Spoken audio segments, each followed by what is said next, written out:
ప్రస్తుతం ఉన్న వైసీపీ ప్రభుత్వం అధికారంలోకి వచ్చి 4 సంవత్సరాల 9 నెలలు అయిపోతుంది. ఇంకో 3 నెలల్లో ఎలక్షన్లు రాబోతున్నాయి. అసలు ఎలా ఉందంటారు ఈ 4 సంవత్సరాల 9 నెలల జగన్మోహన్ రెడ్డి పరిపాలన అనేది? బాగానే ఉంది. అమ్మఒడి కానీ, రైతు భరోసా కానీ, మరి డ్వాక్రా మహిళలకు ఇది కానీ, స్కూల్లో బ్యాగ్స్, షూస్, బ్యాగ్ అన్నీ ఫ్రీగా ఇస్తున్నారు. అమ్మఒడి ట్యాబులు ఇస్తున్నారు. మరి ఉదాహరణ కిడ్నీ బాధితులకు అక్కడ ఇది కట్టారు. మరి మెడికల్ కాలేజ్ 14 కట్టారు. మరి బాగానే ఉంది. అంతా పొద్దున్నే వచ్చి పింఛన్లు ఇస్తున్నారు. 3,000 కాడికి పెంచారు. బాగానే ఉంది. ఇచ్చిన హామీలన్నీ 99.99% అమలు చేశారంటున్నారు. మొత్తం అమలు చేశారంటారా? చేశారు, అమలు చేశారు. మరి ఎస్సీ బీసీలకి మైనార్టీలకి 18,750 ఇస్తున్నారు. మరి కార్పొరేషన్ ఇస్తున్నారు. మరి ఓసీలకి 15,000 కాడికి ఇస్తున్నారు. ఇంకా ఏం కావాలండి?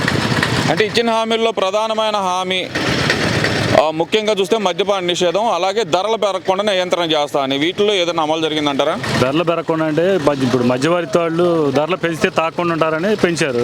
దానికి ఎవడో ఇప్పుడు అది అన్నాక ఆపుతారు గవర్నమెంట్. ధరలు పెంచితే ముఖ్యంగా చెప్పింది మద్యపాన నిషేధం అనండి. అసలు మద్యపాన నిషేధం చేసి 2024 ఎలక్షన్లకు వెళ్తామన్నారు. అవి ఏమన్నా అమలు చేశారంటారా? అది ఒకటే అమలు చేయలేదు. అది ఆపితే మరి ప్రభుత్వం నడిచేది ఎట్లా? ఇప్పుడు మద్యం ధర పెంచారంటే మధ్య మిడిల్ క్లాస్ వాడు తాకుండా ఉంటారని పెంచారు. మాకు అదే కావాలి, మేము అదే దాగి చేస్తామంటే ఎవడికి వాళ్ళు అడిగేది, ఎవడిష్టం అది. ఇంకో హామీ కూడా ఇచ్చారు. 25 మంది ఎంపీలు ఇవ్వండి, ప్రత్యేక హోదా మెడలు వంచి సాధించుకొని వస్తామన్నారు. మరి అదన్నా నెరవేర్చారంటారా? అది బీజేపీ వాళ్ళకి తగినంత రాలేదనుకో అక్కడ. అప్పుడు మెడలు వంచడానికి ఉపయోగపడేది. వాళ్ళకి సరిపోని వచ్చినాయి. ఇంకా మనం ఏం లెక్క చేయట్లేదు. వాళ్ళకి తగ్గితే మన అవసరం పడితే నేను మెడలు వంచుతాను. ఆ మాట చెప్పలేదు కదా? లేదు, చెప్పాడు. వాళ్ళకి అవసరం పడితే మన అవసరం ఉందనుకుంటే నేను మెడలు వంచుతాను అన్నాడు. అంతేగాని వాళ్ళకి సరిపోని వచ్చినాయి మెజార్టీ. మోడీ లెక్క చేయట్లేదు. దానికి మనం మోడీ లెక్క చేయట్లేదని మీరు అంటున్నారు. మరి జగన్మోహన్ రెడ్డికి ఈ మధ్య కాలంలో వచ్చిన అవకాశం ఉపరాష్ట్రపతి ఎన్నికల్లో కానీ, రాష్ట్రపతి ఎన్నికల్లో కానీ వైసీపీ ఎంపీలు మద్దతు అవసరమైన సందర్భంలో ఎందుకని గట్టిగా పట్టుబట్టలేకపోయారంటారు? మరి వైసీపీ ఎంపీల ఓటింగే కీలకమైన సమయంలో కూడా ఎందుకని కేంద్రాన్ని గట్టిగా పట్టుబట్టలేకపోయారంటారు? చెప్తున్నదే, వాళ్ళ సంపూర్ణ మెజార్టీ ఉంది.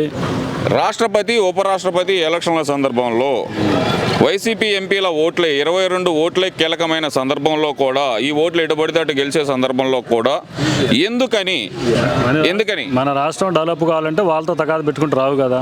వాళ్ళ దగ్గర అన్యోన్యంగా ఉంటేనే మనకు వస్తాయి.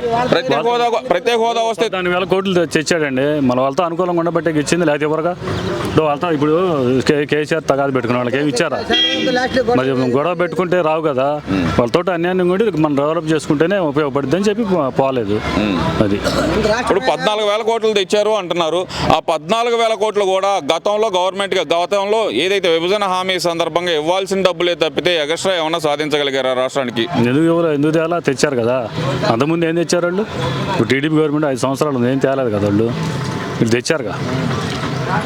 గతంలో ఏదైతే విభజన హామీల్లో ఉన్నాయి మాత్రమే వచ్చినాయి కానీ వేరే ఏం రాలేదని చెప్పి ప్రధానంగా ఆరోపణ. మరి వాళ్ళ ఆరోపణ అట్నే చేస్తూ ఉంటారు. ఇది జరిగిపోతూనే ఉంటుంది. కాకపోతే ఒక రోడ్స్ జోలికి రాలేదు కానీ వచ్చిన 5 సంవత్సరాల్లో కరోనా 2 సంవత్సరాలు దెబ్బతిన్నారు. ఇంకా రోడ్లు అంతకుముందు 5 సంవత్సరాలు రోడ్లు వేస్తే ఇప్పుడు ఎందుకు పాడైపోతాయి? అంతకుముందు కూడా వేయాల పాడైపోయింది. అంతకుముందు రోడ్లు వేయట్లేదని మీరు అంటున్నారు. వేసిన రోడ్లకి కాంట్రాక్టర్ల ద్వారా మరమ్మతులు కూడా చేపించలేదని మరి ప్రతిపక్షాల ఆరోపణ. మరి చేశారు, మా రోడ్డు చేశారు, మరమ్మతులు పోయినాయి. వేసినవి ఉండవు కదా. ఈ రోడ్లన్నీ వేశారు కదా. అప్పుడు మీరేం కరోనా అంటున్నారు. కరోనా టైంలో కూడా ఆదాయం పెరిగిందని మరి బుగ్గన రాజేంద్ర ప్రసాద్ చెబుతున్నారు కదా. ఇప్పుడు వాళ్ళు 4 లక్షల కోట్లు అప్పు చేస్తే జగన్ వచ్చినాక 2 లక్షల కోట్లు అప్పు చేశాడు. ఈ సంవత్సరం అంటే నిన్నటి వరకు చేసిన అప్పై ఈ సంవత్సరం వరకు 98,400 కోట్లు ఈ ఒక్క సంవత్సరానికే. మరి 98,400 కోట్లు మొత్తం చెప్పింది అంత 4 లక్షల కోట్లు. దాంట్లో వాళ్ళు సగం పైన చేశారు 30 వంతు. కార్పొరేషన్ రుణాలని ఎందుకని చూపించలేకపోతున్నారంటారు ఈ ప్రభుత్వం? చెప్తే పథకాలన్నీ చేస్తుంటే ఇంకెక్కడ తీసుకొచ్చేస్తారండి? పథకాలు మొత్తం సంక్షేమ పథకాలు నడుతున్నాయి. పేదవాడికి కావాల్సింది ఏంది? పొట్ట నిండిందా లేదా? వాడి కారు బంగ్లా రోడ్లు అవసరం లేదు. వాడి కడుపు నిండిందా లేదా చూస్తాడు పేదవాడు. అదే పేదవాడి మీద భారం అనేది నిత్యావసర సరుకుల రూపేనా కానీ, పెట్రోల్ రూపేనా కానీ భారం అనేది అధికంగా పడుతుంది కదా. మరి దానికి సమాధానం ఏంటి? ఇప్పుడు పక్క రాష్ట్రాలు ఏమైనా తక్కువ ఇస్తున్నారా? ఇప్పుడు 1 కిలో టమాటా 50కి హైదరాబాద్లో 10కి ఇస్తున్నారా ఏంది? ఏం లేదు కదా. పెట్రోల్ కూడా అంతే. హైదరాబాద్లో ఇక్కడ ఒకటే. సెంట్రల్లో చూసుకోవాలా? సెంట్రల్ గవర్నమెంట్ పక్క రాష్ట్రాల్లో మన కేరళ కానీ మన కర్ణాటక కానీ లేదంటే తమిళనాడు కానీ లేదంటే కనుక తెలంగాణ కానీ చూస్తే కనుక 10 నుంచి 11 రూపాయలు అనేది డిఫరెన్స్ కానీ తెలంగాణ మనకి తేడా ఏడుందండి. కర్ణాటక కాదు 10 రూపాయలు ఉంది డీజిల్ తేడా. తెలంగాణ మనకు ఒకటేగా, పక్క రాష్ట్రం తెలంగాణ కదా, దాని పోలిసి చూస్తే ఏమి తక్కువ లేదు ఇక్కడ. రెండు ఒకటే ఆడ ఇక్కడ. అది తెలంగాణతో పోలిస్తే ఇక్కడ ఇక్కడే ఎక్కువ అంటారా, తక్కువ అంటారు? సమానంగానే ఉంది. పెట్రోల్ ఆడకేటే సమానంగా ఉంది. కూరగాయల ధరలు అన్నీ ఒకసాటిగానే ఉంది. పెట్రోల్ రేట్ వచ్చేసరికి తెలంగాణ 107 రూపాయలు, మరి ఇక్కడ 111 రూపాయలు ఎందుకు ఉంటుంది? మనకి ఇక్కడ రావాలి కదా, ట్రాన్స్పోర్ట్ దూరం ఉంది. ట్రాన్స్పోర్ట్ అనేది మనకు వైజాగ్ నుంచి అటు వెళ్తుంది కదా. కొన్ని తక్కువ ఉంటాయి, కొన్ని ఎక్కువ ఉంటాయండి. విద్యుత్ ఛార్జీలు పెంచను, ఆర్టీసీ ఛార్జీలు పెంచను అని చెప్పి హామీ ఇచ్చారు. అలాగే రైతులకు వచ్చేసరికి 3,000 కోట్లతోటి ధరల స్థిరీకరణ ఇది ఏర్పాటు చేస్తా అన్నారు. వీటిలో ఏమైనా చేయగలిగారంటారా? చేస్తానే ఉన్నారు కదా. ఇప్పుడు వడ్లు కొంటాం కానీ, తడిసిన వడ్లు కొంటాం కానీ. ధరల స్థిరీకరణ నిధి అంటే ఒకే రేటు ఉండేటట్టు, రైతుల దగ్గర ఏ ఆపద వచ్చినా సరే రైతులుగా ఆదుకునేటట్టు ధరల స్థిరీకరణ నిధి అని ఒకటి ఏర్పాటు చేస్తున్నారు. ఏమైనా చేయగలిగారంటారా? కదా, కాటన్ కొంటున్నారు, వడ్లు కొంటున్నారు, అన్ని కొంటున్నారు కదా. గతంలో కూడా చూస్తే ఎఫ్సిఐ ద్వారా కానీ, సిసిఐ ద్వారా కానీ కాటన్ కానీ వడ్లు కానీ కొనేవాళ్ళు. ఇప్పుడు ఈ ప్రభుత్వం వచ్చిన తర్వాత ఆర్బీకేఎల్ ద్వారా రైతులకు రావాల్సిన సబ్సిడీ రుణాలు, ఏమైనా సబ్సిడీ మీద వచ్చే పట్టలు కానీ, తార్పాలిన్ పట్టలు కానీ, తైవాన్ ఇంజన్లు కానీ, ట్రాక్టర్లు ఇచ్చారు.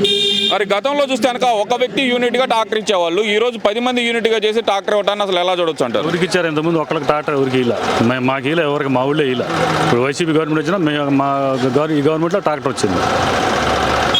10 మంది యూనిట్గా చేసి ఒక వ్యక్తి ఒక ట్రాక్టర్ ఇవ్వటాన్ని ఎలా చూడొచ్చు అంటారు? మరి గతంలో చూస్తే కనుక ఒక వ్యక్తి యూనిట్గా ఇచ్చేవాళ్ళు కదా. ఒక వ్యక్తికి ఎప్పుడు ఇచ్చారు? ఇంతకుముందు ఒక వ్యక్తికి ట్రాక్టర్ ఇచ్చారు మనూళ్ళో. మనూరే కదా, నేను రాష్ట్ర వ్యాప్తంగా చెబుతున్నాను. నేను అసలుకి మా రాష్ట్ర వ్యాప్తం మా ఊర్లో మేము చెప్తున్నాం. ఈ గవర్నమెంట్ వచ్చినా మాకు ట్రాక్టర్ వచ్చింది మా ఊరికి.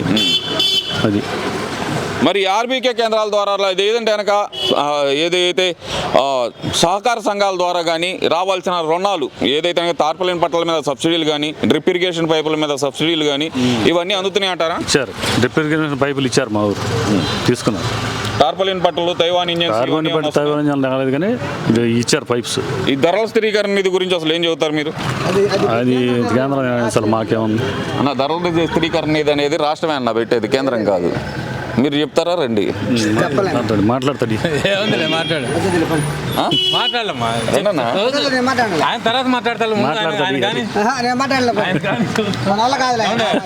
మరి ముఖ్యంగా చూస్తే విద్యుత్ ఛార్జీలు, ఆర్టీసీ ఛార్జీలు పెంచను, పేదల మీద భారం పడనివ్వను అన్నారు. అది ఏమన్నా చేయగలిగారంటారా? విద్యుత్ ఛార్జీలు ఎప్పుడు పెంచారు? ఈ ఆర్టీసీ ఛార్జీలు పెంచలేదు కదా. విద్యుత్ ఛార్జీలు అంటే పెరిగింది. ఛార్జీలు గతంలో చూస్తే కనుక మనకు ఇక్కడ మీరు దగ్గర ఉండే పుల్లడిగుంట నుంచి గుంటూరు వెళ్ళడానికి 10 రూపాయలు ఉండేది. ఈ రోజు ఎంత ఉంటుంది? నేను ఎప్పుడు బస్సు ఎక్కలేదు.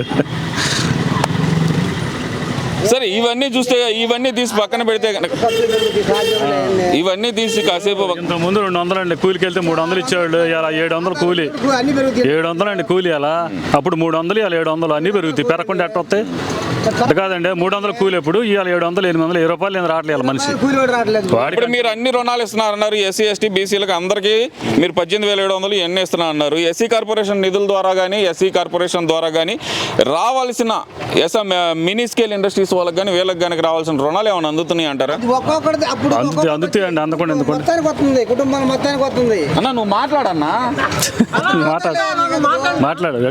అడిదిప్పు కెమెరా.